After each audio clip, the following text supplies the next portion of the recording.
नाज़रीन, खुदावंद यीशु मसीह नासरी के नाम में आप सबको सलाम।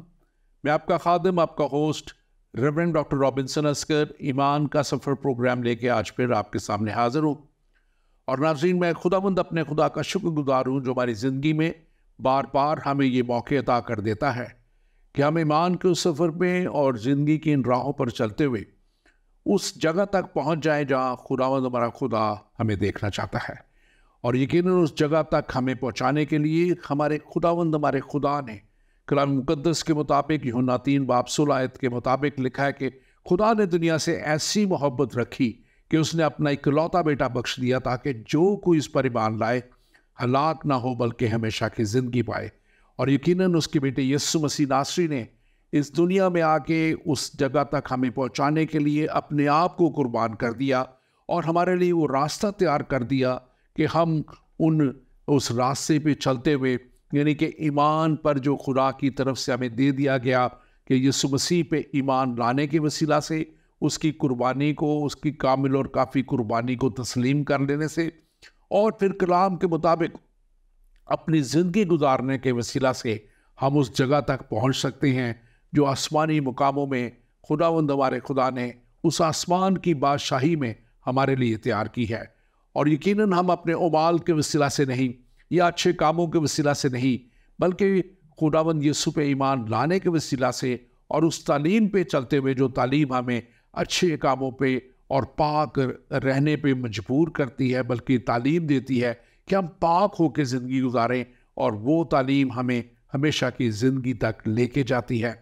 और हम खुदा का शुक्र करते हैं कि हम खुदा के लोग, उसके बनाए हुए लोग, उसके हाथ की कारागरी हैं। और हम आजकल जो सिलसिला शुरू किए हुए हैं बुक ऑफ जेनेसिस से, यानी कि पैदाइश की किताब, तौरेत की पहली किताब जो खुदा ने हज़रत मूसा के वसीला से लिखवा दी ताकि दुनिया तक ये सारा काम जो क्रिएशन का काम था, जो इब्तिदा में कैसे खुदा ने हर एक चीज़ को, कायनात को बनाया, फिर आदम को बनाया और फिर हवा को बनाया, ताकि आदम और हवा के वसीला से एक ऐसी नस्ल पैदा हो जो खुदा की तमजीद करे। और खुदा की तमजीद करने के लिए खुदा ने इंसान को बनाया। और हम देखते हैं कि ऐसे इंसान गुनाह में पड़ता चला गया और गुनाह में पड़ते हुए आगे हम देखते हैं इसी पैदाइश की किताब में कि फिर खुदा लिखा कि मालूल हुआ, इंसान को बनाने से गमनाक हुआ, और फिर उसने दुनिया पे वो सैलाब भेजा, पानी का सैलाब भेजा, और दुनिया से इस बदी को मिटाने के लिए जो दुनिया में फैल चुकी थी, उसने सिर्फ 8 जानें बचा के फिर से इस दुनिया का आगाज़ किया। लेकिन हम देखते हैं कि फिर कैसे बदी फिर से बढ़ती चली गई, और फिर हम देखते हैं कि सदूम और अमूरा पे हम और उसके आसपास के शहरों पे कैसे खुदा ने आग और गंधक की झील को बरसाया, क्योंकि वहाँ पे जो है बदी फैल चुकी थी। और हमने पिछले प्रोग्राम में बात की थी कि होमोसेक्सुअलिटी ख़ास तौर पे उस सारी जगह पे इतनी बढ़ चुकी थी कि वो खुदा को फिर से वहाँ तबाही लानी पड़ी ताकि उसका निशान मिटाया जा सके। और आज हम दुनिया में देखते हैं, हमने एक पिछले प्रोग्राम में बात की थी कि फिर वही बदी बढ़ती चली जा रही है, और अब तो उस बदी में लोग जो होमोसेक्सुअलिटी में अपने आप को और लेके चलते हैं, वो इसका पब्लिक इश्तिहार देते हैं और इसको ओपनली मनवाने की कोशिश करते हैं कि वो एक अच्छा काम कर रहे हैं। और यहाँ पे ही इंसान की जो वो हदें हैं वो पार करके उस हद तक जा रहे हैं जहाँ पे खुदा मैं समझता हूँ कि हमें उस अखीर ज़माना की तरफ लेके जा रहा है, जिसका मुकाशवा की किताब में हमें बता दिया गया कि कैसे अखीर ज़माना में ये सब बातें होंगी और फिर यीशु मसीह का आना होगा और यीशु मसीह आएंगे। लेकिन आज जो हम बात करने को हैं, हम बात करने को हैं हज़रत इब्राहिम के ताल्लुक से, और कैसे खुदा ने इब्राहिम के ताल्लुक से 20वां बाब पैदाइश का हमें बताता है कि उस कामलियत तक खुदा उसको लेके जा रहा था, और उस कामलियत में लेके जाने के लिए खुदा उसको बार बार मौके दे रहा था ज़िंदगी में कि वो उस कामलियत की तरफ बढ़ता चला जाए, ताकि वो वादे का फर्जंद यानी इसहाक, जिसके वसीला से खुदा ने कहा था कि मैं अपना अहद पूरा करूँगा और इसहाक के वसीला से तेरी नस्ल कहलाएगी। आज हम इस पे बात करेंगे और इस पर बात करने के लिए आज स्टूडियो में मेरे साथ मौजूद है मुबश्शिर सैमुअल।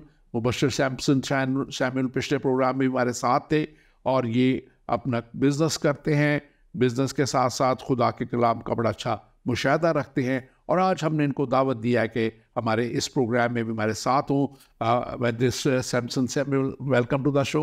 आपको वेलकम करते हैं।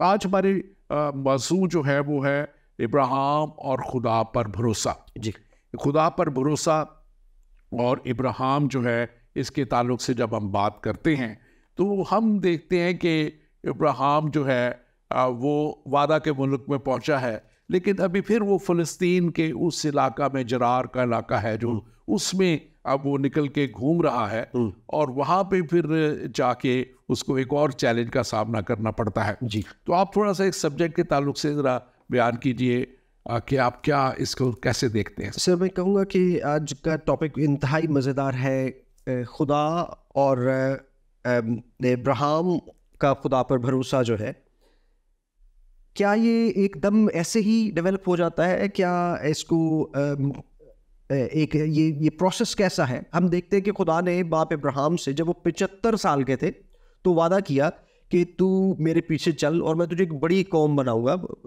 12वें बाब में, पैदाइश की 12वें बाब में हमें ये मिलता है। और बाप इब्राहिम ने जब उनके साथ चलना शुरू किया तो उनका वादे का फर्जंद जो है वो 99 बल्कि 100 साल की उम्र तक पैदा नहीं हुआ, यानी 25 साल तक वादे के फर्जंद का इंतजार करना पड़ा। चले हम ये भी कह रहे थे कि 25 साल ज़्यादा उससे पीछे आ जाए तो लगभग जब बाप इब्राहिम 75 साल के थे तो 14 साल फिर भी लग गए उनको। 11 साल लग गए इस्माइल के पैदा होने में। 11 साल तक जब वो कहते होंगे कि जी खुदा ने मुझे ये कहा है कि मैं तुझे कौमों का बाप बनाऊंगा, मैं तुझे बड़ी बरकत दूंगा, तो लोग पूछते होंगे कि किन का तू बाप है, कितने कहाँ है तेरे बच्चे? तो वो कहते होंगे कि जी ये मेरा कोई भी बच्चा नहीं है। सो कितना मुश्किल होगा ये। अब इब्रानियों में 11वें बाब में जब ईमान का जिक्र आता है और लिखा है कि ईमान के वसीला से बाप इब्राहिम जो है वो रासपास ठहरा है, तो वो ईमान जो था, वो भरोसा जो था, वो कितना मजबूत था। और खुदा जब 75 साल की उम्र में खुदा बाप इब्राहिम से वादा करता है और 100 साल में जाके वो वादा पूरा होता है, तो ये 25 सालों का जो बीच का सफ़र है, इस सफ़र को हम ईमान का सफ़र कहते हैं। ये ईमान का सफ़र है और जो इंतहाई मुश्किल है, जिसमें आपको मैनिफेस्टेशन ऑफ द प्रोमिसेस नज़र नहीं आ रहा। आपको लग रहा है कि खुदा वादे तो मुझसे कर रहा है, लेकिन उन वादों का कुछ प्रैक्टिकल नज़र नहीं मुझे आ रहा। खुदा ने वादा किया और वादा गुजरने के माँ सारा पूछती होंगी उनसे, जब वो 75 साल के थे, उस वक्त वो लगभग 65 साल की थी, तो वो कहती होंगी कि शायद चलो मैं बूढ़ी तो हूँ, काफ़ी उम्र है, लेकिन अभी शायद बच्चा हो जाए। तो वो जब साल गुजरा होगा, 2 साल गुजरे, 3, 4, 5 साल जब गुजर गए होंगे, तो बाप इब्राहिम आसमान को देख के सोचते होंगे कि खुदाया तूने मेरे साथ वादा किया है, उस वादे का क्या? और आखिरकार 10 साल गुजरने के बाद अम्मा सारा ने फैसला किया कि मैं थोड़ी सी हेल्प कर देती हूँ, और उस हेल्प का नतीजा हम सब जानते हैं कि क्या निकला। तो ये ईमान का सफ़र जो है, या बाप इब्राहिम का जो भरोसा है, वो भरोसा या एक शख्स को जिसको ईमानदारों का बाप होने का क्रेडिट दे दिया गया कि वो ईमानदारों का बाप कहलाएगा, सारी दुनिया के ईमानदारों का बाप, कुछ छोटा टाइटल नहीं है। तो उस शख्स की अपनी जाती जिंदगी की वॉक खुदा के साथ कैसी थी और किस किन मुश्किल रास्तों से गुजरकर। बिल्कुल, आपने बड़ा अच्छा इसको कहा, हम इसको आगे लेके जाते हैं। और मैं अपने नाजरीन से कहूँगा कि आप ज़रूर इस प्रोग्राम को शेयर कीजिए, और जहाँ भी आप देख रहे हैं आप इसको शेयर कीजिए। अगर आप हमारे फेसबुक पेज ईमान का सफ़र पे, या यूट्यूब पेज ईमान का सफ़र पे देख रहे हैं, या हमारे पाक ज़िंदगी पेज पे देख रहे हैं, या हमें आप किसी भी जगह सोशल मीडिया पे देख रहे हैं, आप इसको शेयर कीजिएगा। हमारा ये प्रोग्राम एशिया सेट 7 पे सैटेलाइट पे भी आता है, आप वहाँ पे इसको देख सकते हैं। और आप अगर कोई भी सवाल हो तो हमें, आप हमारा ख़ास व्हाट्सएप नंबर है इसके लिए, उस पर कॉल कर सकते हैं या उस पर मैसेज करके अपना सवाल हमें भेज सकते हैं। +1 585 542 5900। ये अब आपकी स्क्रीन पे भी नंबर आ रहा है, +1 585 542 5900। ये हमारा व्हाट्सएप नंबर है ख़ास तौर पे इस प्रोग्राम के लिए। आप इस पे अपने सवाल हमें भेज सकते हैं, आप कॉल भी कर सकते हैं। आप हमें स्काइप ID ज़िंदगी TV पे भी आप हमें कॉल कर सकते हैं, या वो जो नंबर आपके लोकल नंबर आपकी स्क्रीन पे आते हैं जहाँ जहाँ आप देख रहे हैं, आप उन नंबर से भी हमें कॉल करके अपना सवाल हम तक पहुंचा सकते हैं और हम आपके सवाल का ज़रूर जवाब देंगे। मैं फिर से कहता चलूँ कि आप ज़रूर इसको शेयर कीजिए और इस प्रोग्राम को दुनिया तक पहुंचाने में अपना हिस्सा डालिए, ताकि हम इस प्रोग्राम को ना सिर्फ दुनिया तक पहुंचा सके, बल्कि कलाम की सच्चाइयों को हम लोगों तक पहुंचाने में मददगार साबित हो सके। अवेंजर सैमसन, आप के ताल्लुक से ख़ास तौर पे मैं खुदा का शुक्र भी अदा करता हूँ कि आप इस यंग एज में खुदा के साथ चलते हुए जो हैं इस सारे काम को भी आगे बढ़ाते हैं, अपने कारोबार को भी देखते हैं। इब्राहिम के ताल्लुक से हमने लिखा कि ये जरार का मुल्क है, जो बॉर्डर पे, उस साउथ के बॉर्डर पे उस पर लिखा हुआ है, फ़लस्तीन का जो इलाका है उसका हिस्सा है ये। और वहाँ पे एक बादशाह है, ये उस वक्त लोकल बादशाह सिटीज़ के जो बड़े बड़े शहर या बड़े बड़े इलाकों के हुआ करते थे जी जी। और ये अभी मलिक है। और ये बेसिकली ये बुत परस्त को वहाँ पे सारे बसते हैं, कौम है। लेकिन ये अजीब इसमें बात हम आगे जाके देखेंगे कि ये जो है खुदा खौफी भी अपने अंदर रखता है, खुदा का खौफ इनके अंदर हमें नज़र आता है। और यहाँ पे लिखा है कि अब जब इब्राहिम यहाँ से जा गया है और क्योंकि उस इलाके की रस्म व रिवाज और सारी चीज़ों को वो जानता था, समझता था, तो वो इस बात से खौफजदा था कि कहीं इस मुल्क के लोग मुझे मेरी बीवी सारा, जिसके ताल्लुक से हम आगे जाके भी बात करेंगे, कि वो एक नहायत ही खूबसूरत औरत थी और उसकी वजह से वो ज़ाहिर है उसकी जो सौतेली बहन भी थी, तो वो कहते हैं कि तू अपनी बहन ही मुझे बताना, जो कि हाफ ट्रूथ था, आधी सच्चाई थी उसमें। और वो लेकिन इस बात को वो छुपाता है कि वो उसकी बीवी भी है। और यहाँ पे इसी बड़ी गलतफहमी की वजह से जो है अब सारा जो है वो एक मुश्किल में चली जाती है। आप थोड़ा सा इसको बयान कीजिए इस वाक़या को। जी वैसे ये बड़ा आपने एक बड़ा ही नाजुक नुक्ता है जो आपने उठाया है कि बाप इब्राहिम क्या। सबसे पहली बात तो मैं ये कहूँगा, हमारे बहुत से बहन भाई जो हैं वो अक्सर कहा करते हैं कि जी बाइबल बदल गई है। सो मैं आपको पिछले शो में भी बात की थी, दोबारा कह रहा हूँ कि बाइबल बिल्कुल नहीं बदली, ये बदलती है लोगों को। और इसका सबूत आपको ये मिलेगा कि खुदा का कलाम जहाँ नबी से भी कोई गलती या कोताही हो जाती है उसको वैसे ही बयान कर देता है। खुदा बताता है कि खुदा ने बाप इब्राहिम को नहीं कहा था कि तू कह देना कि ये मेरी बहन है, हालांकि ये आधी सच्चाई है, लेकिन वो अपने आप को बचाने के लिए, जिसको हम शायद मैं अपनी लफ्ज़ों का बड़ा ध्यान से केयरफुली इस्तेमाल करना चाहता हूँ, वो ईमानदारों के बाप है और उनके वसीला से सारी बरकतें हैं, लेकिन वो जो आधा सच बोल रहे हैं खुदा उसका उनको नहीं कह रहा कि आप आधा सच बोलो, लेकिन खुदा फिर भी इस चीज़ को रिकग्नाइज करता है कि वो उनको बरकत देता है और खुदा अलाउ करता है कि इस तरह हो। और मुझे ऐसे लगता है कि इससे पहले बाप इब्राहिम ने एक जगह और मिस्र में भी इसी तरह कहा, और हमें ऐसा लगता है कि ये इस बात में तो कोई शक नहीं, हकीकत थी कि खूबसूरत औरतों के शोहरों को मार दिया जाता था, औरतों को रख लिया जाता था। तो बाप इब्राहिम ने उनसे रिक्वेस्ट की हुई है, हम 20वें बाब में यहाँ पे देखते हैं कि वहाँ लिखा हुआ फिल हकीकत, बाप इब्राहिम कहते हैं और फिल हकीकत वो मेरी बहन भी है, क्योंकि वो मेरे बाप की बेटी है, अगरचे मेरी माँ की बेटी नहीं, फिर वो मेरी बीवी हुई।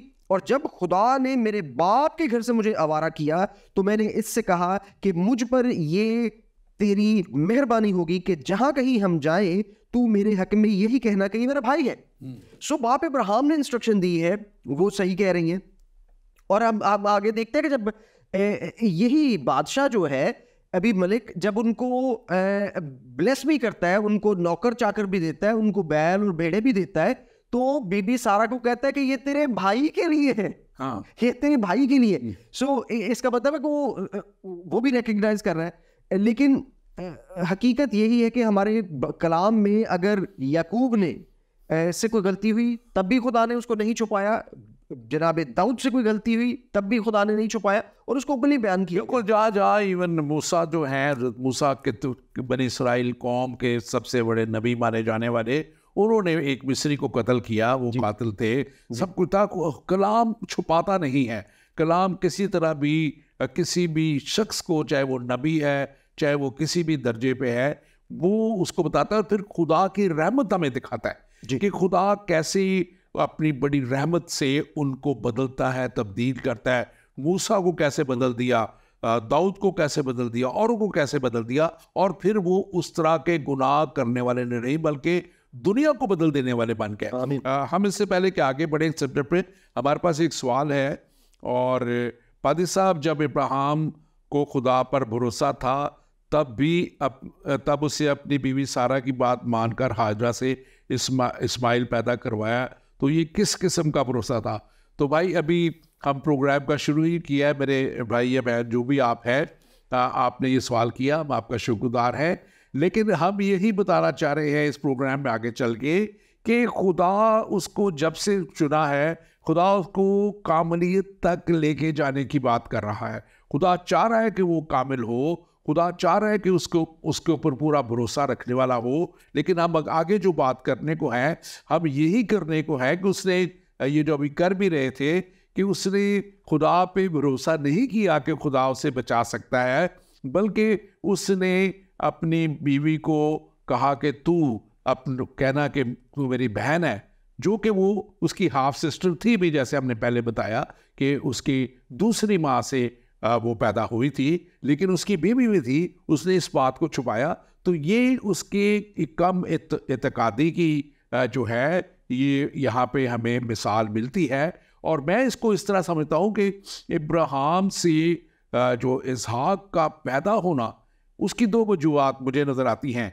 एक तो ये कि खुदा का पूरा ये प्लान था कि वो उन्हें उस हालत तक ले जाए कि वो जब वो कोई बच्चा पैदा नहीं कर सकते, ताकि ये आने वाली नस्लों के लिए एक मोर्जा कहलाए।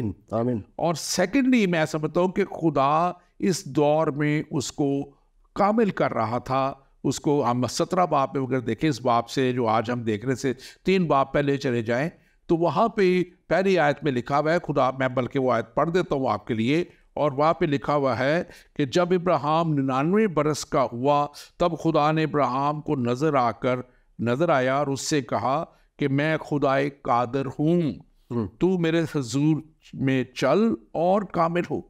अब ये 99 बरस में कह रहा है खुदा उसको, जबकि 75 बरस के उम्र जब उसकी उम्र थी, तब खुदा ने उसको एक बेटे का वादा किया था, उसको एक बड़ी कौम बनाने का वादा किया था, उसके साथ एक अहद बांधा था कि तेरे वसीला से दुनिया की सब कौमें बरकत पाएंगी। लेकिन खुदा के ज़ूर में अभी तक वो उस तरह कामिल नज़र नहीं आ रहा, और यही वो गलती थी जिसका निशानदेही आपने की कि अभी तक वो कामलियत की तरफ नहीं गया, और उसने अपनी जो बीवी है सारा की बात मानते हुए उसने इस्माइल को पैदा किया।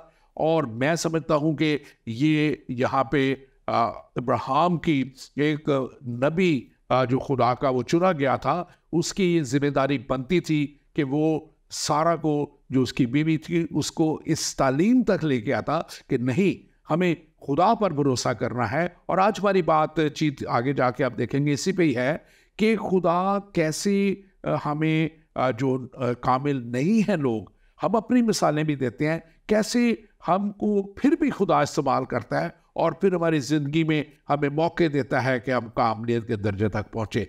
आप वो आप इसमें डॉक्टर साहब, मैं इसमें ये कहना चाहूँगा कि देखिए, हमें जो भाई ने सवाल किया है कि क्या उनको भरोसा नहीं था, आपने एक बात हमेशा ज़हन में रखनी है कि God is always in control. There is nothing in the world, there is nothing in your life that is happening जो कि खुदा की मर्जी के मुताबिक नहीं। यहाँ पे भी इस्माइल का पैदा होना जो है वो खुदा की मर्जी से बाहर नहीं है, खुदा ने ही उसका नाम रखा है। God gave him the name, खुदा ने इस्माइल का नाम रखा था। इस्माइल का नाम भी खुदा ने रखा है, इसहाक का नाम भी खुदा ने रखा है। सो इसका मतलब है कि इस्माइल की नस्ल के लिए खुदा का एक पर्पस है। डॉक्टर साहब, ये बात बड़ी समझने वाली है। हम ये नहीं कह सकते कि बाप इब्राहिम की गलती है या बीबी सारा ने इंटरवीन किया, जो वो इंसानी तौर पे किया, but God allowed it to happen. खुदा ने इसको होने दिया है, इसका मतलब है कि खुदा का मकसद है। तो अब मेरा ईमान है कि जो बनी इस्माइल है, उनका खुदा का उनके लिए कोई प्लान है। शायद एंड टाइम के लिए उनको किसी तरह के खुदा ने इस्तेमाल करना है, जो कि खुदा ने उनको अलाउ किया। और फिर सिर्फ अलाउ ही नहीं किया, वो बच्चा रेगिस्तान में मर सकता था, खुदा ने उसको बचाया।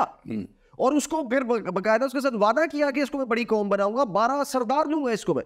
सो इसका मतलब है कि खुदा ये ना तो कोई नबी से गलती हो रही है, नबी के भरोसे में कोई कमी नहीं है, और ना ही कोई और कमी है, खुदा का प्लान है ये। समटाइम हम बहुत दफ़ा अक्सर खुदा के मंसूबों को समझ नहीं पाते। इसका मतलब ये नहीं होता कि हम खुदा पे भरोसा नहीं कर रहे या खुदा किसी और तरीके से काम कर रहा है। उसका मतलब डॉक्टर साहब ये है कि खुदा चाह रहा है कि जो चीज़ें हम मुझे नहीं नज़र आ रहा ना कि अगले 2 साल बाद, 10 साल बाद, 50-100 साल बाद क्या होना है, वहाँ पे खुदा को नज़र आ रहा है कि ये जो इस्माइल की नस्ल से जो कौम चलेगी उसका मैंने 4000 साल के बाद क्या करना है, और अभी हमें नजर आ रहा है वो क्या कर। लेकिन ये इसको थोड़ा सा इस वे में देखना जरूर पड़ेगा, क्योंकि यही गलती अगर हम देखें तो तकरीबन 25 साल पहले उसने की है।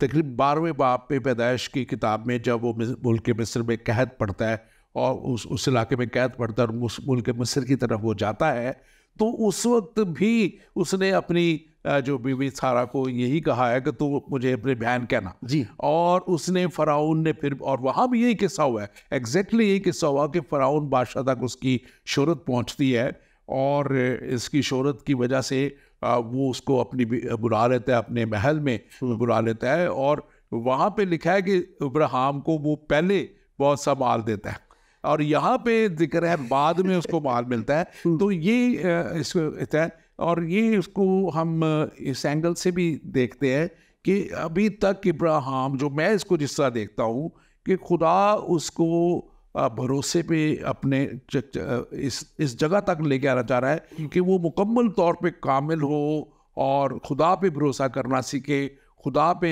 उसका इत्मीनान हो पूरा कि नहीं, अगर खुदा ने मुझे कॉल किया है, अगर खुदा ने मुझे बड़ी कौम बनाया। आप जैसे कह रहे थे कि उनको लोग क्वेश्चन करते होंगे, कर सकते हैं कि भाई तेरी तो औलाद ही कोई नहीं है, इतना तो बुजुर्ग हो गया, लेकिन उसका इत्मीनान, उसका एतकाद और उसकी खुदा के ऊपर जो एक होनी चाहिए, जो उसका एक ईमान है, वो उसको ऊपर खड़ा होना जो है ये खुदा चाहता है। और यहाँ पे हम देखते हैं कि ये एक जो है काफ़ी सालों बाद जब हम देखते हैं कि इनका नाम खुदा बदलता है। आप बल्कि इसके ताल्लुक से बात कीजिएगा कि जब इब्राहिम को इब्राहिम और सारी को सारा, जी, तो आप इसको थोड़ा सा एक्सप्लेन कीजिए। जी डॉक्टर साहब, इसके बारे में बड़ी ज़बरदस्त बात है, और एक बात जो नोट करने वाली है वो ये है कि पहली दफ़ा जब मिस्र में बाप इब्राहिम ने अपनी बीबी सारा को कहा कि ये मेरी बहन है, तो उस वक्त बाप इब्राहिम लगभग 70 से 80 के बीच में थे और अम्मा सारा तकरीबन 65 से 70 के बीच में थी। और यहाँ पर 20वें बाब में जब अभी मलक का दौर है, तो यहाँ पर अम्मा सारा की उम्र 90 साल है और बाप इब्राहिम की उम्र जो है वो 100 साल है। अब यहाँ पे मैं कुछ स्क्रीन्स आपके साथ शेयर करना चाहूँगा, बड़ी ज़बरदस्त है। सो मैं हमारे प्रोड्यूसर साहब से कहूँगा कि अगर वो उसको स्क्रीन को पहली स्लाइड को शेयर करें, तो मैं आपके साथ एक बड़ा ज़बरदस्त, डॉक्टर साहब ये बड़ी गहरी बड़ी ज़बरदस्त बात है। आप AB सेंटर में लिखा हुआ है, उसके राइट साइड पे कुछ लिखा है, उसके लेफ्ट साइड पे कुछ लिखा है। राइट साइड पे जो लिखा है बहुत से लोग सब जानते होंगे कि ये अबरानी ज़ुबान है। अबरानी ज़ुबान उर्दू की तरह लिखी जाती है। राइट साइड पे जो लफ्ज़ है वो अलिफ है और जो दूसरा लफ्ज़ है वो बैत है, अलिफ और बैत। लेफ्ट साइड पे अगर हम देखें तो लेफ्ट साइड में आप देख रहे हैं कि एक ऐसा लग रहा है कि जैसे बैल का मुंह है और उसके सींग से निकले हुए हैं, वो अलिफ है, और उसके आगे वो जो टेंट सा बना हुआ है वो बैत है। अब यूनिवर्सिटी ऑफ एरिज़ोना में एक रिसर्च की गई और उन्होंने बताया कि हिब्रू जुबान जो है वो एक इंतहाई यूनिक जुबान है, और वो जुबान सिर्फ और सिर्फ फोनेटिक नहीं है, पिक्टोग्राफिक नहीं है, बल्कि कंसेप्चुअल है। ये जुबान कंसेप्चुअल जुबान है। मसलन पहला अगर आप लफ्ज देखिए, अच्छा अब इन दोनों जुबानों का फर्क बताता चलूं। जो राइट साइड पे है वो पोस्ट कैप्टिविटी है, बाबुल की असीरी में जाने के बाद अभी जो इब्रानी लिखी जाती है वो राइट साइड पे है, उससे पहले इब्रानी दूसरी तरह लिखी जाती थी जो लेफ्ट साइड पे है। सो उसमें अगर आप पहला लफ्ज देखें तो वो बैल का जो सर बना हुआ है वो है अलिफ। अलिफ का मतलब होता है कुव्वत, पहला, लीडर, ठीक है जी। और साथ उसके आपने देखा होगा कि दूसरा जो लफ्ज बना हुआ है वो है बैत। बैत जो लफ्ज है, बैत का मतलब है हम जाते हैं बैत अलहम, लहम का खाने का घर, बैत एल, खुदा का घर। सो बैत का मतलब है घर, घर। उसके साथ जब अलिफ जोड़ देते हैं, अलिफ और बैत बन जाता है अब। अब जो है रूट वर्ड है अब्बा का। अब्बा लफ्ज जो है वो अब से बनता है, अलिफ और बैत से। और आप देख लीजिए कि इब्रानी जुबान में अलिफ और बैत से आप मतलब भी निकाल सकते हैं कि लीडर ऑफ द हाउस, बाप जो है वो घर का लीडर है, बाप जो है वो घर का लीडर है। ये लफ्ज हो गया, ये इसकी होगी। दूसरी स्लाइड पे अगर हम देखें तो वहां पे हमारे पास लिखा है हे। ये वो लफ्ज है जो खुदा ने बाप इब्राहिम और अम्मा सारा के नाम में ऐड किया। खुदा ने कहा कि आपसे तेरा नाम इब्राहिम नहीं इब्राहिम होगा। सो इस तस्वीर को अगर देखें तो ऐसे लगता है जैसे हाथ उठाए हुए हैं शायद ऊपर को, या कोई कह सकता है खिड़की है, जो भी है। इस लफ्ज के माने जो है, इस लफ्ज के माने है बिहोल्ड या अश्कारा करना या हवा या स्पिरिट भी इसका मतलब है। ये लफ्ज है, हम जब बोलते हैं तो ऐसे जैसे जुबान हम हवा निकाल रहे हैं मुंह से। अब इस लफ्ज को अगर हम अलिफ और बैत के बीच में डाल दें, अब जो हमने किया, सो अब उसके बीच में अगर हम एक लफ्ज डाल दें दोनों के बीच में, तो बन जाता है अहब। ये लफ्ज किसी भी चीज में डाल दे तो वो उस लफ्ज का एसेंस देगा आपको। ये लफ्ज उस बात का आपको जो है उसका एसेंस देगा। तो इसका मतलब है अहब जो है वो आपको पता है एक बादशाह भी था। ये बादशाह जिसे उर्दू में हम कहते हैं उसे इंग्लिश में अहब कहते हैं। उसका मतलब है, उसके लफ्ज के नाम का मतलब है लव। और बाप का एसेंस क्या होता है जी? आप अब्बा का एसेंस क्या है? Love. For God so loved the world, कि बाप ने दुनिया से ऐसी मोहब्बत रखी कि उसने अपने इकलौता बेटा बख्श दिया। अब 34 आखिरी स्लाइड पे जाएंगे और आप देखिए कि अब्राम में और साराई में खुदा ने दोनों जगह ह ऐड कराया है। ह जो है वो स्पिरिट है, ह जो है वो सांस को या स्पिरिट को जाहिर करता है। इसका मतलब यहां पे ये है हमारे लिए जो सीखने वाली बात है कि खुदा ने बाप आदम, बाप इब्राहिम में और अम्मा हवा में अपनी रूह फूंक दी। और आप देखिए डॉक्टर साहब, यहाँ पे बड़ी मजेदार बात जो है व्यूअर्स के लिए हमारे सीखने समझने वाली जो बात है, यहाँ पे 20वें बाब में जब अभी मलक अम्मा सारा को मंगवा लेता है तो वो 25 साल बूढ़ी है उस वक्त से पहले की बात है ना। अब यहाँ पे वो बूढ़ी होने के बावजूद बादशाह की नजर बादशाह की नजर उस पर चली जाती है। क्यों? वहां पे हाजरा भी मौजूद है, वहां पे और लौंडियां भी मौजूद है जो कि जवान है। तो क्यों अभी मलिक अम्मा सारा को लेता है? इसका मतलब है कि खुदा ने जब अपना रूह में फूंका, दे वर रिजुविनेटेड, वो बहाल हो चुके थे, वो फिर से नए हो चुके थे। हालांकि असल में इसमें मैं थोड़ा सा ऐड करना चाहूँगा आपकी बात को, ताकि आप इसको फिर मजीद थोड़ा सा बयान अगर करना चाहे तो कीजिएगा। कि जब खुदा ने ये वक्त जब आया है और इस वक्त खुदा ने कहा कि अगले साल खुदा के फरिश्ते जब आए और उन्होंने बात की है और इब्राहिम से, और लिखा है कि सारा छुप कर सुन रही थी और वो हंसी कि अब इस बुढ़ापे में मेरे क्या होगा।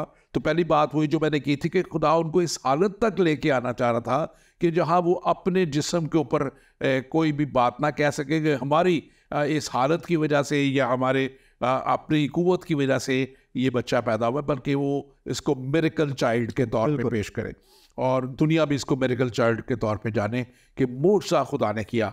लेकिन दूसरी बात ये जो मैं समझता हूँ, इसको एक जो इसराइल के एक बहुत मशहूर रबी हैं, जो रबाई जिसको कहा जाता है, वो रवि चेस्टा जो है बड़े मशहूर, उनका इसके ऊपर एक आर्टिकल नहीं बल्कि तहकीक उन्होंने लिखी है कि वो कहते हैं कि जब खुदा ने उनको कहा कि अब अगले साल इसी मौसम में जो है मौसम बहार का काल जिक्र है कि वहाँ पे आप तुम्हारे बेटा होगा, तो नेचुरली अब उस हालत से उस बेटा पैदा करने की हालत में लाने के लिए खुदा ने उनके अंदर एक नई कुव्वत फूंक दी, एक नई कुव्वत फूंक दी, एक नया उनको जिस्म दे दिया, एक ख़ास तौर पे सारा को।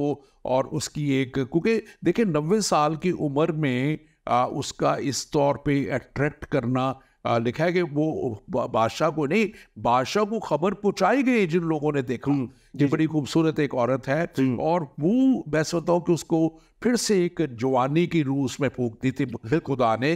ताकि वो बच्चा भी जन सके जी। और उसके ऊपर वो रूप भी आया होगा। ये बड़ी खुदा के करिश्मे की बात है, मोजज़े की बात है, कुदरत की बात है। और ये मैं समझता हूँ कि इसके लिए आप जरूर इस पर कहना चाहें तो बात मैं वही कहूँगा कि आपने जब इसको शुरू किया ना 17वें बाब से, तो आपने कहा कि खुदा ने कहा क्या तू मेरे कामिल हो, हाँ, और मैं तुझे क्या करूंगा कि मैं तेरे साथ अहद बांधूंगा। हाँ। तो बाप इब्राहिम के साथ जो अहद बांधा गया वो 3 अबवाब में हमें मिलता है, 12वें बाब में, 15वें में और 17वें बाब में। ये 17वें बाब में हमें अहद मिलता है, और अहद बांधने का 2 कंडीशन थी खुदा ने कहा कि पहली बात है कि तुमने खतना करना है, दूसरी बात अपने नाम चेंज कर लेने। खुदा ने बाप इब्राहिम को जिस दिन कहा कि खतरा करना है, लिखा हुआ है कि उससे अगले दिन ही 17वें बाब की उसमें लिखा हुआ है कि अगले दिन ही उन्होंने जो है खतने करा लिए, सबके खतने उन्होंने वहां पे कर दिए। 17वें बाब में हमें मिल जाता है। फिर हमें नजर आता है कि बाप इब्राहिम भी अपने आप को कह रहे हैं कि मैं उम्र रसीदा हूँ, ठीक है। वो कहते हैं कि 17वें बाब की 17वीं आयत में कहते हैं, तब इब्राहिम सरनगू हुआ और हंस कर कहा, कहने लगा कि क्या 100 बरस के बुढ़े को भी बच्चा होगा? क्या सारा जो 90 बरस की। फिर यहाँ पे अम्मा सारा हमें खुद नजर आता है कि 13वें बाब इसी के 18वें बाब की 13वीं आयत में कहती है, 12वीं आयत में कहती है, तब सारा ने अपने दिल में हंसकर कहा, इस कदर उम्र रसीदा होने पर भी मेरे लिए शादमा नहीं हो सकती, हालांकि मेरा खावन भी ज़ईफ है। सो ये खुदा वो हालत थी जिसमें मैंने बयान किया कि इस हालत तक खुदा ने उन्हें पहुंचने दिया, और इस दौरान में खुदा उनके ईमान को बढ़ाता चला गया। अब इस वाक़े में भी हम आगे जाके देखेंगे कि खुदा उसको एक नया कॉन्फिडेंस दे रहा है, और जो हम बात करेंगे इसके ताल्लुक से, जब वो कहता है कि अभी मलिक के लिए तो दुआ कर और ये शिफा पाएंगे। लेकिन इससे पहले कि हम वहाँ तक जाए, मैं अपने नाजरीन से कहूँगा कि ज़रूर आप इस प्रोग्राम को शेयर कीजिए, हमारे फेसबुक पेज को जो ईमान का सफ़र पेज है, और हमारा यूट्यूब पेज जो है ईमान का सफ़र, इसको लाइक कीजिए। और जब आप लाइक करेंगे तो आपको फेसबुक पेज पे एक वीडियोस का नज़र आएगा लिखा हुआ। जब आप वीडियोस को क्लिक करेंगे तो आपको जो है बहुत सी हमारी, बल्कि सारी जो हमारे आज तक के प्रोग्राम हैं वो आपको मिलेंगे, और इसी तरह यूट्यूब में भी मिलेंगे। मैंने लास्ट पिछले जो हमारे ट्यूसडे को भी बात की थी कि मेरी किताब ईमान जो है एंड टाइम्स के ऊपर, आखिर ज़माना में क्या होगा, ये छप चुकी है और पाकिस्तान में ये मिल रही है। हमारे जो IFGF का हेड ऑफिस है रावलपिंडी में, लियाकत रोड पे, आप वहाँ से ले सकते हैं, या MIK में लाहौर से ये अवेलेबल है, और बहुत से और इदारों को भी हम पहुँचा रहे हैं, और ये जल्द आपको वहाँ से मिलेगी, आप इसको ले सकते हैं। और आप आखिर ज़माना के ताल्लुक से बहुत ही मुफीद जो इन्फॉर्मेशन है वो आप इसमें देख सकते हैं। इसमें हमने थोड़ा सा डिस्कस किया है कि इस्लाम का कॉन्सेप्ट इसके ताल्लुक से क्या है, और इस्लाम का जो कॉन्सेप्ट है उसको भी हमने बयान किया है। लेकिन असल बात जो बाइबल बयान करती है, मुकाशवा की किताब पूरी इसके ऊपर है, हमने उसको पूरी प्रोफेसीज जो बाइबल मुकद्दस में है उसके साथ मिला के और इसको बयान किया है। हमारे पास एक सवाल है मुबशर सैमसन, आप से भी मैं कहूँगा आप इसका जवाब दीजिएगा। और अगर हर चीज़, उन्हीं साहब ने गालबन लिखा है कि अगर हर चीज़ खुदा के कंट्रोल में है, तो इसराइल पर हमला हमास ने किया है वो भी उसी के कंट्रोल में होकर हुआ है। तो मेरे अजीज़ भाई या बहन, आप जो भी हैं, देखिए बात यह है कि खुदा एक जगह नहीं, आप बाइबल को पढ़ें, इसकी स्टडी करें। खुदा ने बहुत दफ़ा कौमों को अलाउ किया कि वो इसराइल के, बनी इसराइल के ऊपर हमलावर होते रहे, बाज़ दफ़ा उनके गुनाह की वजह से, और बाज़ दफ़ा खुदा उन कौमों को ला के आपस में ही लड़ा देता था और उनको फना कर डालता था। खुदा का प्लान खुदा बेहतर जानता है, और ये जो है, लेकिन खुदा ने ये सिचुएशन ज़रूर अलाउ की है, और जब अलाउ की है तो मेरा ईमान है कि ये खुदा इस खित्ते में ज़रूर जो उसका मकसद है वो उसको पूरा करेगा। और हमने पहले भी बयान किया था कि ये वो इलाका है इसराइल का जिसको हमने बार बार बयान किया है कि खुदा ने कहा था कि मैंने हमेशा के लिए तुझे दिया। बनी इसराइल को जब ये वादा किया गया था इब्राहिम से और फिर याकूब से भी, और उसके बाद भी खुदा ने कहा कि ये दायमी तौर पे, ये वर्ड लिखा हुआ है दायमी तौर पे, for all times to come, ये खुदा ने दी हुई जगह उनको दी है। इसलिए जो है दुनिया का अगर किसी का भी कोई भी इसके ऊपर मुतालबा है या कंट्रोल करना चाहता है, या किसी ने किसी वक्त में ज़ोर अपने की वजह से या अपनी क़ुव्वत की वजह से कुछ वक्त के लिए अगर उसके ऊपर कब्ज़ा भी कर लिया तो असल चीज़ जिसकी है वो उसी की है। हमारा ये ईमान बाइबल के वसीला से है। जी एवेंजलिस्ट सैमसन, आप इसके ताल्लुक से ज़रूर बयान कीजिए कि वो कहते हैं कि अगर खुदा का कंट्रोल में हर चीज़ है तो फिर ये हमला भी खुदा की तरफ कंट्रोल में था या कैसे हुआ ये? जी ये बिल्कुल मेरा ईमान है कि ये बिल्कुल बल्कि मैं एक बड़ी ज़बरदस्त वीडियो देख रहा था, उस पर किसी ने ब्लू लेटर बाइबल का इतना खूबसूरत इस्तेमाल किया। ब्लू लेटर बाइबल है जहाँ पे ओरिजिनल हिब्रू लफ्ज़ उठा के उनकी एक्चुअल ट्रांसलेशन, उनके एक्चुअल वर्ड किस तरह प्रोनाउंस होते हैं वो निकाले, और लिखा हुआ है कि रूए ज़मीन पर जब इंसान बढ़ने लगे तो बहुत वायलेंस बढ़ गया, बहुत जो है लोग एक दूसरे को कत्लो गारत करना शुरू हो गए। ब्लू लेटर बाइबल में उसके लिए लफ्ज़ पता क्या इस्तेमाल हुआ वायलेंस के लिए? डॉक्टर साहब, हमास। और ज़मीन पर हमास बढ़ गया। मैं बिल्कुल फ़लस्तीनी बच्चों के लिए, बहनों भाइयों के लिए दुआ गो हूँ, लेकिन हमास के लिए नहीं। हमास एक दहशतगर्द तंजीम है जिसको इंटरनेशनली भी दहशतगर्द तंजीम मान लिया गया है। और आप देख लीजिए कि ये अभी जो हमला हुआ है उसमें सबसे पहले उन्हीं की तरफ से इनिशिएटेड था। 5000 रॉकेट एक ही शाम में चंद मिनटों में वहाँ पे दागे गए, और इसके साथ लगभग 1300 इसराइलियों को भी कत्ल किया गया। अब मेरा सिंपल सा सवाल ये है, उन्होंने इसराइल ने ओपनली ये कहा हुआ है कि हमारा एक इसराइली मारा जाएगा, हम 10 लोग मारेंगे, जो भी मारेगा। एक्चुअली आपने बात बिल्कुल दुरुस्त की है कि जब वो 5000 मिसाइल मारे थे तो चिड़ी कौवों को ऊपर तो नहीं मारे थे ना। जी वो भी तो उन्होंने आबादी के ऊपर मारे थे, और वहाँ भी बच्चे थे और सिविलियंस के ऊपर मारे थे। उनकी कोई आर्मी तंसीबात में नहीं मारे थे, वो सिविलियंस पे उन्होंने फेंका। अब हम टॉपिक की तरफ दोबारा से हम आते हुए सवाल का जवाब आपने दिया है।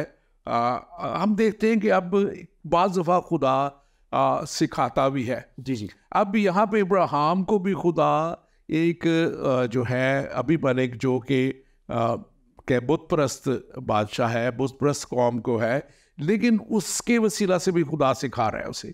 और जब यहाँ पे वो सिखा रहा है तो यहाँ पे आगे लिखा हुआ है पैदाइश की किताब में कि लेकिन लिखा है कि वो जब उसने उसको ले लिया और लिखा है कि खुदा उसके पास आया। तीसरी आयत पे लिखा है जी। लेकिन रात को खुदा अबीमेलेक के पास आया और उसे कहा कि देख, तूने उस औरत के सबब से जिसे तूने ले लिया है हलाक होगा, क्योंकि वो शौहर वाली है।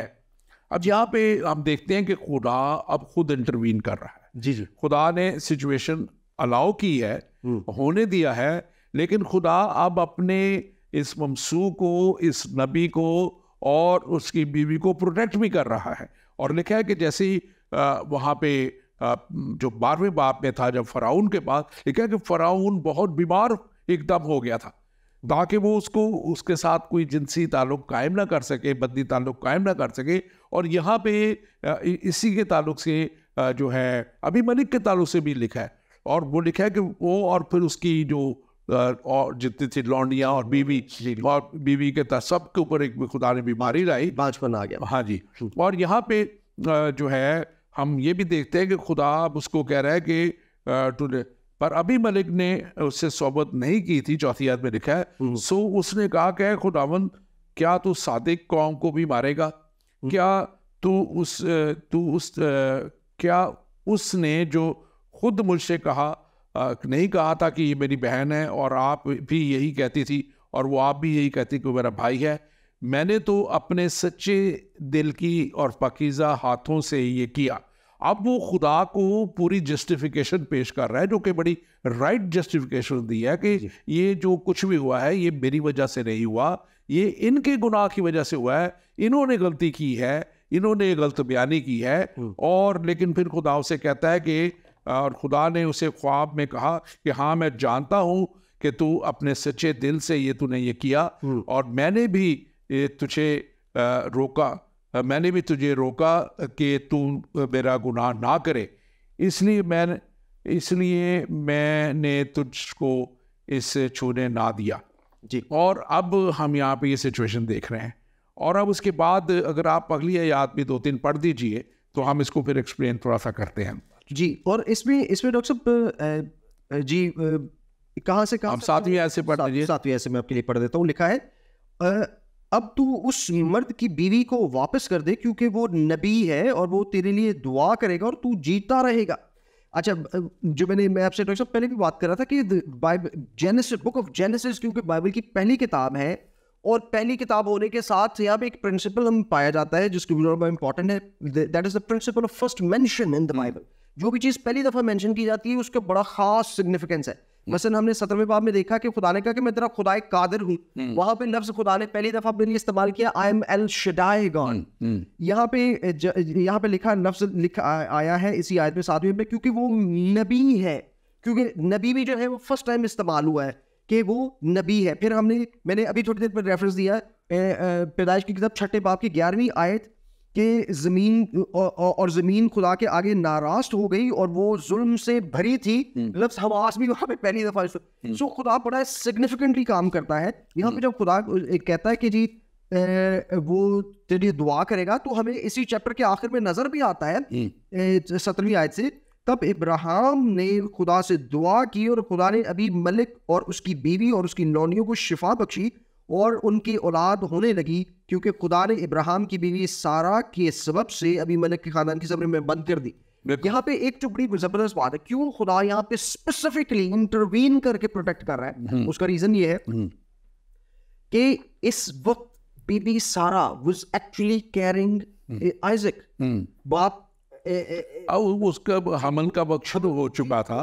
और लेकिन इसमें एक बात हमें खास तौर पे देखनी है जो मैं चाहता हूं कि हम लोग इससे सीखें भी, कि बाद दफा बहुत से लोग, इवन वो ये बुत परस्त भी है, लेकिन वो इब्राहिम से ज्यादा राइचसली एक्ट कर रहा है।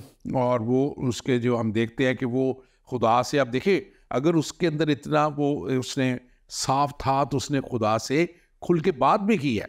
उसने खुदा से कहा है कि देख मेरा तो खुदा कोई कसूर नहीं है, इन्होंने कसूर किया है। और ये वो चीज़ है जिसको मैं चाहता हूँ कि हम थोड़ी देर के लिए इसको देखें कि बहुत दफ़ा ईमानदार लोग, खुदा के खिदमत गुजार लोग, खुदा के साथ चलने वाले लोग ऐसी सिचुएशंस क्रिएट कर देते हैं जो खुदा के नाम के ऊपर बाज़ दफ़ा धब्बा लाने वाली बात बन जाती है, या ये कह लें कि वो उस तरह ईमान पे खड़े नहीं होते। हमारे बहुत से लोग हैं, मैं देखता हूँ कि खिदमत में भी होते हुए बहुत सी ऐसी बातें कर जाते हैं। इसी तरह बहुत से ईमानदार लोग हैं, हमारे पाकिस्तान में लोग हैं जो बाज़ दफ़ा हालात उनके ऊपर जब मुश्किल इतनी आई पाकिस्तान में, आपको पता है अक्सर ही मसीहों को जो है उनकी अज़ारसानी की जा रही है, मुख्तलिफ़ तरीक़ों से उनको जो है वो सताया जाता है, मारा जाता है, जेलों में डाला जाता है, घरों को जलाया जाता है, बस्तियों को, चर्चेस को जलाया गया पिछले दिनों में।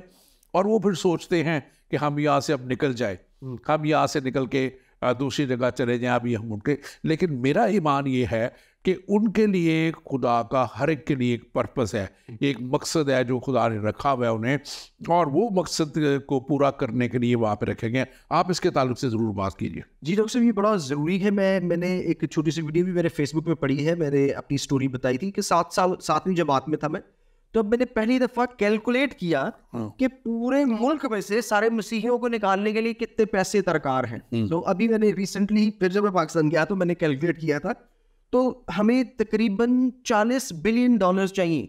पाकिस्तान $1 बिलियन के लिए लोगों दूसरे मुल्कों में जाके भीख के, मतलब हमारा मुल्क है, हमें अफसोस होता है ये लफ्ज़ इस्तेमाल करते हुए, $1 बिलियन के लिए हमें कितने मुल्कों पे जाना पड़ रहा था। सो $40 बिलियन हम पूरी कौम को पाकिस्तान से नहीं निकाल सकते। और क्यों निकाले, वो हमारा मुल्क है, वहां पे हम हिजरत करके नहीं आए। पाकिस्तान मेरा है, मेरे बाप दादा गए, हमारी कुर्बानियों से बना है वो।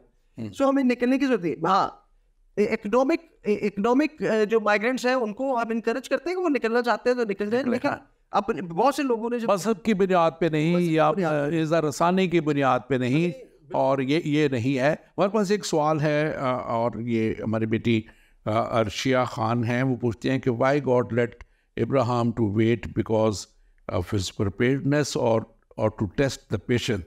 Please share your views on it. क्या खुदा ने इब्राहिम को जो है इंतज़ार जो है क्यों करवाया? क्या उसको तैयार खुदा कर रहा था, या उसके जो है पेशेंस को, जो क्या कहना चाहिए कि उसको वो खुदा टेस्ट कर रहा था?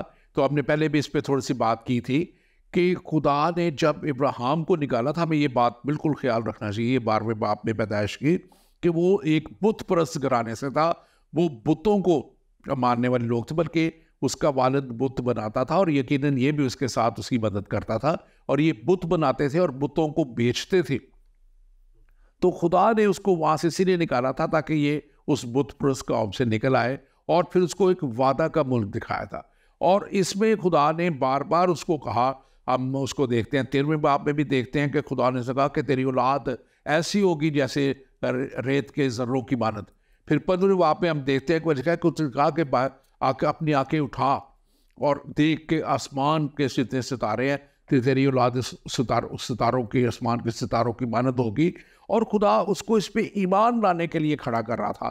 लेकिन अभी हम जब थोड़ी देर बाद पहले बात कर रहे थे कि अभी तक वो उस बड़े ईमान में नहीं खड़े हो सके, और नहीं उस तौर पे फिर, क्योंकि खुदा एक किसी आम शख्स से डील नहीं कर रहा, खुदा एक ऐसे शख्स से डील कर रहा है जिसको उसने कौमों का बाप ठहराया है, जिससे कौमें तेरे वसीला से बरकत पाएंगी, उसको ये कहा गया है। तो वो अगर उस बरकत तक नहीं पहुंच रहा तो खुदा ज़रूर उसे पहले उस बरकत तक ले जाना चाह रहा है। और इस वाक़या के बाद हम देखते हैं कि खुदा ने जब ये भी जो आपने पढ़ा, मुबशर सैमसन ने पढ़ा वो वाक़या, कि जब खुदा ने उसको कहा कि जो अबीमेलेक को, कि वो तू उसकी बीवी को वापस कर दे और वो तेरे लिए दुआ करेगा, और तू और तेरा घराना सारा, तेरे लोग सारे शिफा पाएंगे। तो मैं समझता हूँ कि इस बात ने इब्राहिम को बहुत बड़ा कॉन्फिडेंस दिया होगा। जब उसकी दुआ के वसीला से शिफा हुई है, जब उसकी दुआ के वसीला से एक बादशाह और उसकी पूरी कौम ने शिफा पाई है, तो ये उसके लिए एक बड़े ईमान का वसीला बनी होगी बात। जी जी, आप इसके जी डॉक्टर साहब, ये सवाल बहन का बड़ा ज़बरदस्त है कि क्या इंतज़ार कराना मकसद था? खुदा कभी भी आपको एकदम से कोई चीज़ नहीं दे देता, और मेरा ख्याल है कि एकदम से कोई चीज़ मिल जाना जो है वो तरीका भी ठीक नहीं है, वो बिल्कुल गलत तरीका है, बिब्लिकली भी सही नहीं है।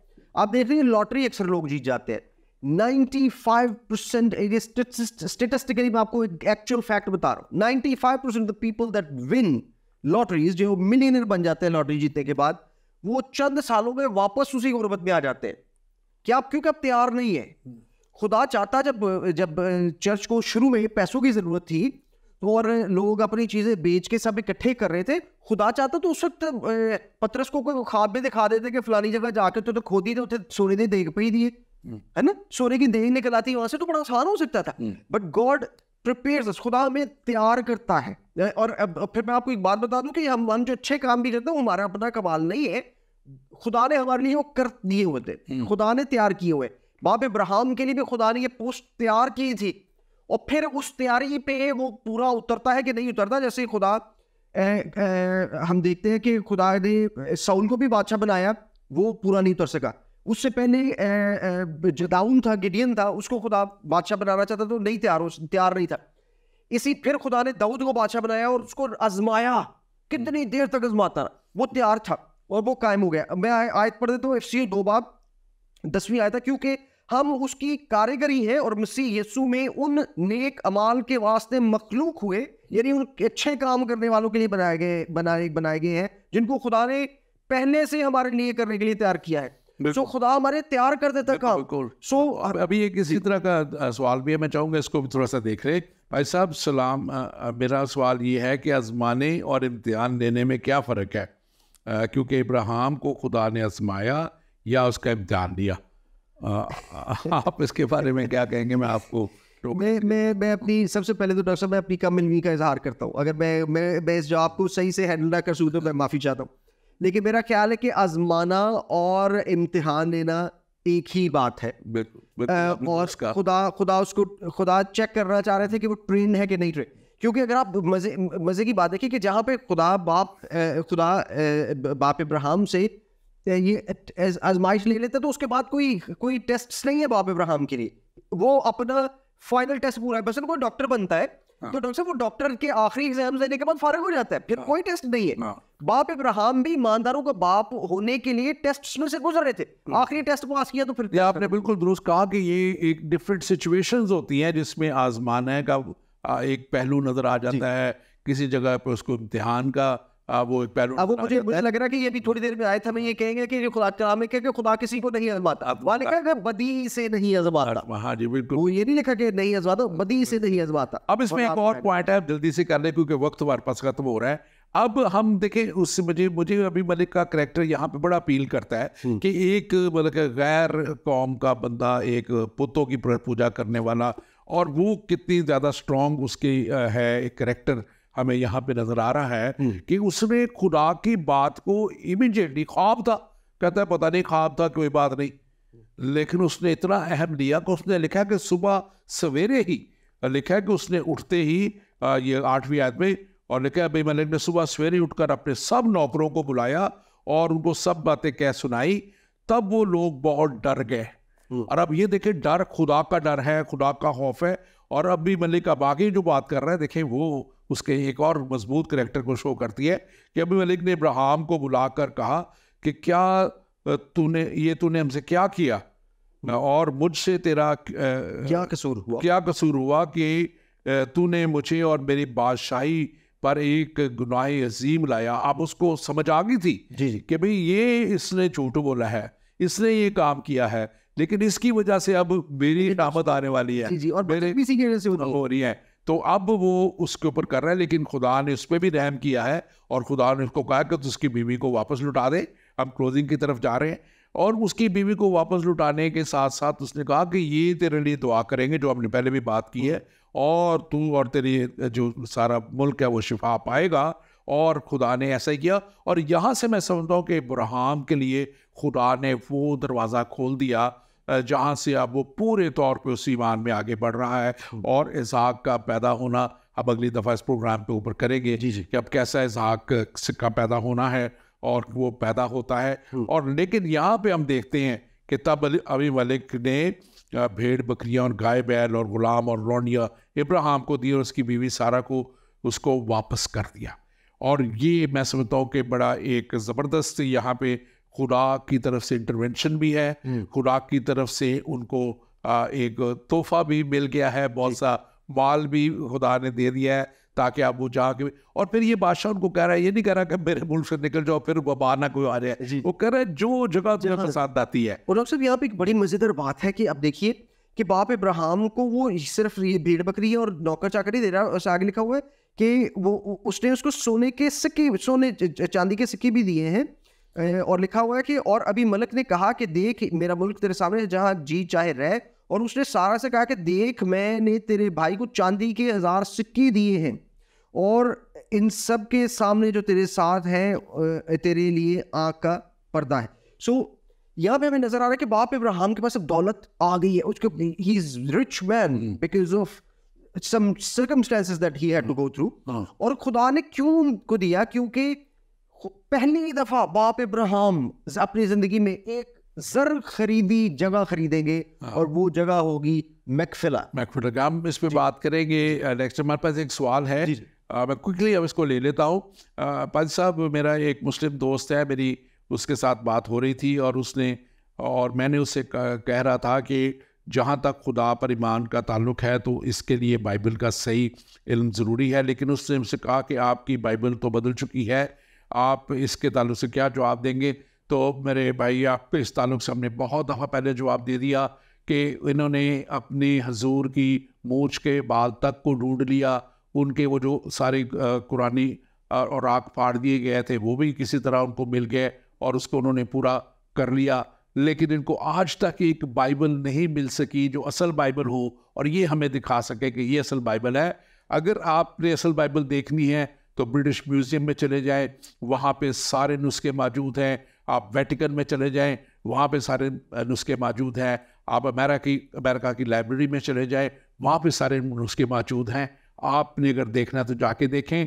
ये एक ऐसा बना ली गई बात ताकि आप सच्चाई तक ना पहुँच सके, और यीशु मसीह ने खुद फरमाया था कि वो सच्चाई को जानेंगे और सच्चाई उन्हें आज़ाद करेगी। ये कलाम मुकद्दस में लिखा कि तुम सच्चाई को जानोगे और सच्चाई तुम्हें आज़ाद करेगी। आप सच्चाई तक अगर पहुंचना चाहेंगे तो आप तक ज़रूर सच्चाई पहुंचेगी।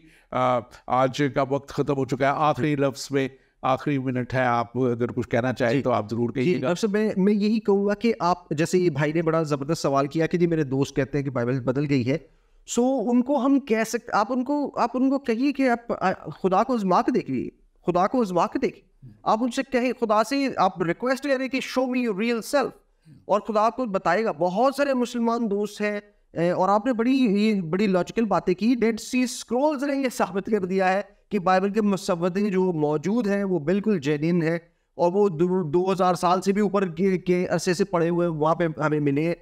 सो बाइबल के बहुत से शवाहिद हमें मिलते हैं जो कि ये साबित करता है कि खुदा का कलाम तब्दील नहीं हुआ और ये ला तब्दील है।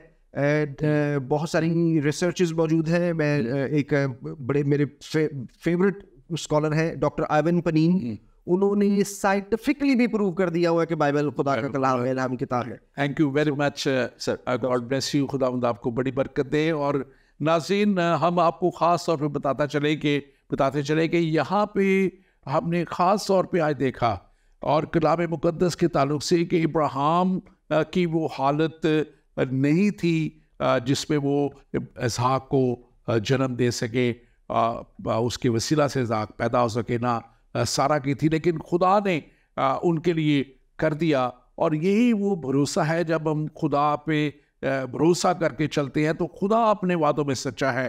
खुदा ने उनसे वादा किया था कि वो उनको एक औलाद देगा जिसके वसीला से कौमें बरकत पाएंगी, उनसे अहद बांधा था। और आगे जाके अगले प्रोग्राम में हम देखेंगे कि वो अहद इसहाक के वसीला से था। कलाम मुक़द्दस में लिखा है कि इसहाक से तेरी नस्ल कहलाएगी। और हम ख़ास तौर पे ये बात करना चाहते हैं कि जब खुदा आपसे कलाम करे तो आप ज़रूर खुदा पे भरोसा करते हुए उस कलाम पे खड़े रहें, कलाम को पूरा होने दें, और चाहे उसमें वक्त भी लगे, आप ज़रूर खुदा को उसका काम करने दें। और बाद दफ़ा खुदा हमें, जैसे यहाँ पे हमने देखा कि इब्राहिम को वो ट्रेन कर रहा है, बुत परस्ती से निकाल के अब वो ईमान की हालत में बढ़ाता चला जा रहा है। बाद दफ़ा खुदा ऐसे हालात में से हमें गुजरने देता है ताकि हम ईमान में बढ़ते चले जाएं, उस कुव्वत में आगे बढ़ते चले जाएं, और उसके मसा के वसीला से हमारे हर तरह के बंधन टूट जाएं।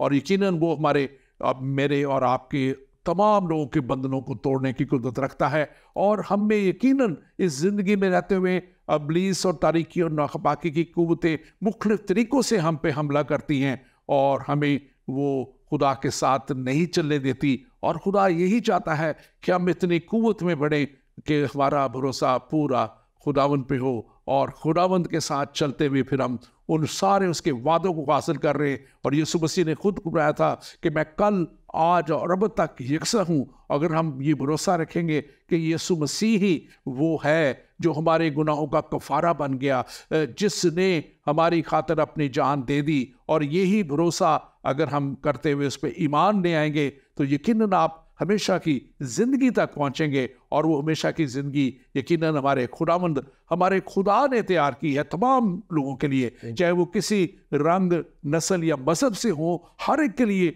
मौका मौजूद है, क्योंकि यीशु मसीह ने कहा था कि मैं इसलिए आया कि वो ज़िंदगी पाएँ और कसरत की ज़िंदगी पाएँ। ये सिर्फ यहूदियों के लिए नहीं था, ये तमाम दुनिया के लोगों के लिए ये खुदा का पैगाम, यीशु मसीह का पैगाम है कि जो कोई मुझ पर ईमान लाएगा हलाक ना होगा बल्कि हमेशा की ज़िंदगी पाएगा। क्या आप भी हमेशा की ज़िंदगी लेने के लिए आज तैयार हैं? अगर आप तैयार हैं तो आप हमेशा की ज़िंदगी हासिल कर सकते हैं और यीशु मसीह पे ईमान ला के कर सकते हैं, जैसे इब्राहिम ने खुदा पे आखिर में आके भरोसा करते किया और उसको इसहाक मिल गया और वादा का फरजान मिल गया। इसलिए खुदा आपको भी हमेशा की ज़िंदगी दे सकता है, लेकिन क्या आप उसके वादे पे ये भरोसा करके उसको कबूल करने के लिए तैयार हैं? अगर आप तैयार हैं तो खुदावंद आपके लिए भी उस दरवाज़ा को खोलेगा जो उसके पास मौजूद है। आमीन, आमीन।